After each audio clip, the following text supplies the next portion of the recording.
कंजूस सास की नवरात्रि। सुशीला एक शहर में अपने बेटे अमित और बहू स्नेहा के साथ रहती थी। सुशीला का बेटा नौकरी करता था। घर में पैसों की कोई कमी नहीं थी, लेकिन सुशीला बहुत कंजूस थी। अमित अपनी सारी तनख्वाह सुशीला को दे देता था।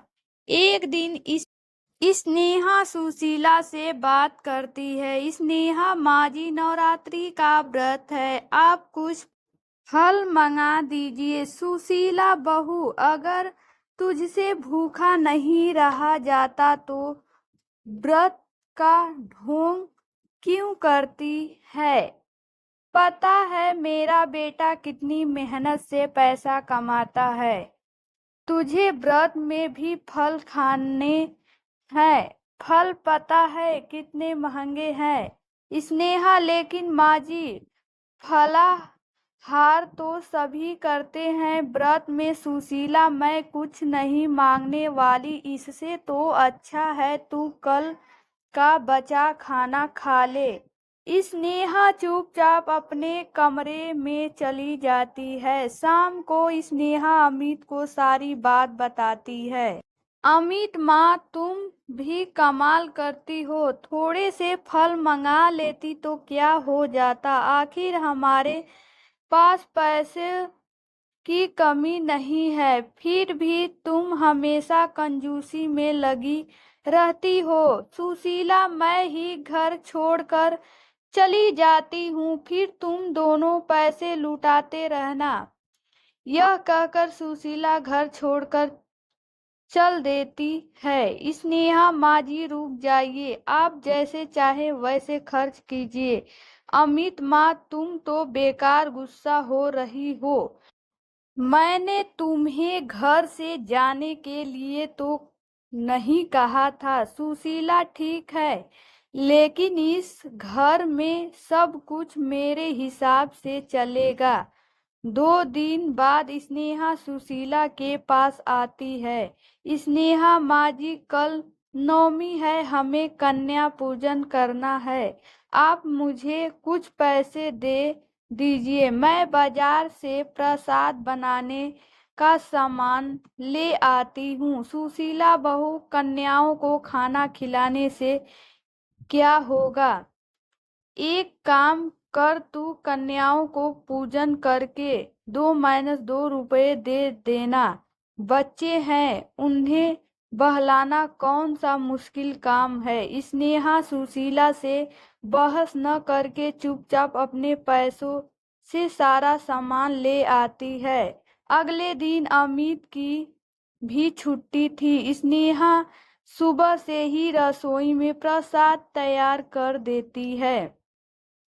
सुशीला, बहू, यह रसोई में से देसी घी की खुशबू आ रही है, क्या बना रही है? देसी घी में स्नेहा, माजी हलवा बनाया था। सुशीला, देसी घी मैं अपने बेटे के लिए लाती हूँ और तू हलवा बनाकर खा रही है।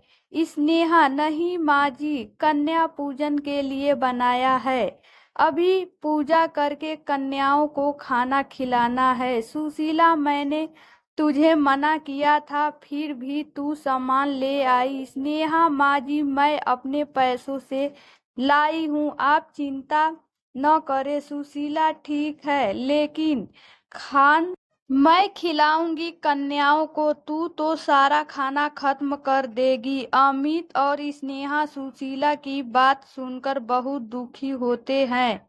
वे अपनी माँ की कंजूसी की आदत से पहले ही परेशान थे, लेकिन कन्याओं के खाने में कटौती से वे परेशान हो रहे थे। पूरे परिवार ने पूजा की। पूजा के बाद स्नेहा कुछ देर माँ दुर्गा के सामने बैठकर प्रार्थना करने लगी। स्नेहा, हे देवी माँ, हमारी भूल चूक क्षमा करना, मेरी सास का हृदय परिवर्तन कर दो, जिससे वे कंजूसी छोड़ दे। कुछ देर बाद 9 कन्याओं भोजन करने के लिए आ जाती हैं। सुशीला अपने हाथों से सबको खाना परोसती है, वह बहुत कम खाना परोसती है। अमित, माँ यह तो बहुत कम है, कम से कम कन्याओं को खाना तो ढंग से परोसो। सुशीला तू चुप रह, अगर किसी कन्या को जरूरत होगी तो वह मांग लेंगी। अमित और स्नेहा चुपचाप खड़े रहकर कन्याओं को खाना खाते देखते हैं। सभी कन्याएं खाना खा लेती हैं। उनमें से एक कन्या अभी खाना खा रही थी। कन्या, माँ जी, क्या आपके घर में खाना कम बना है? मुझे तो बहुत भूख लगी है। स्नेहा उसे पूरी और हलवा परोस देती है। सुशीला, खाना बहुत है, लेकिन बेकार करने के लिए नहीं है। जितना चाहिए उतना ही लेना, झूठ मत छोड़ना। वह कन्या सारा खाना खा जाती हैं और खाना मांगती हैं। स्नेहा उसे जितनी बार खाना देती वे सारा खा जाती। यह देखकर सुशीला परेशान हो जाती है। जब सारा खाना खत्म हो जाता है, कन्या, अभी तो मेरी भूख नहीं मिटी। सुशीला, अब तो खाना भी खत्म हो गया। कन्या, लेकिन आप लोगों ने कन्या पूजन किया है, भर पेट भोजन तो करना पड़ेगा, तभी तो माँ अम्बे प्रसन्न होंगी। अगर आपके घर से कन्या भूखी चली गई तो माँ रुष्ट हो जाएंगी। स्नेहा जल्दी से दोबारा खाना तैयार करती है।